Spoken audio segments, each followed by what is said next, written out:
તો મુખ્યમંત્રી ભૂપેન્દ્ર પટેલની અધ્યક્ષતામાં યોજાયેલી મંત્રીમંડળની કેબિનેટ બેઠકમાં મહત્વનો નિર્ણય કરાયો। અમદાવાદના વેપારીઓને સુરતની જેમ સહાય ચૂકવાશે। આ માટે નુકસાનીનો સર્વે હાથ ધરવાની સૂચના અપાઈ છે। સરકારના નિર્ણય અંગે માહિતી આપતા પ્રવક્તા મંત્રી જીતુ વાઘાણીએ કહ્યું કે ભારે વરસાદથી અમદાવાદમાં પણ મોટા પ્રમાણમાં નુકસાન થયું હોવાથી સુરતની જેમ સહાય આપવાનો નિર્ણય કરાયો છે।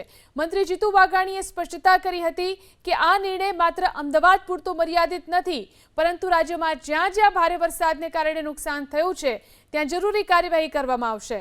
સરકારના નિર્ણય મુજબ લારી રેકડી ધારકોને 7500 રૂપિયા, 40 ફૂટ સુધીની દુકાનમાં નુકસાની પેટે 25,000, 40 ફૂટથી મોટી દુકાનમાં 50,000 અને પાકી દુકાનને 1 લાખ રૂપિયાની સહાય ચૂકવાશે। જો કે આ તેવા વેપારીઓને લાભ મળશે કે જેને છેલ્લા 3 મહિનાનું જીએસટી રિટર્ન ફાઇલ કર્યું હશે।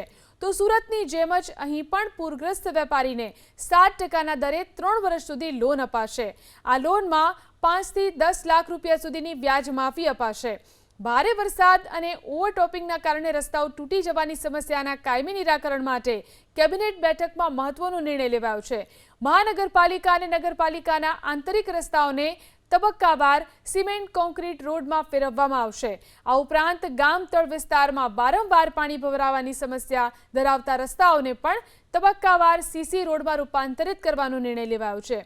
ઔદ્યોગિક વિસ્તારોમાં પણ સીસી રોડનો વ્યાપ વધારવામાં આવશે।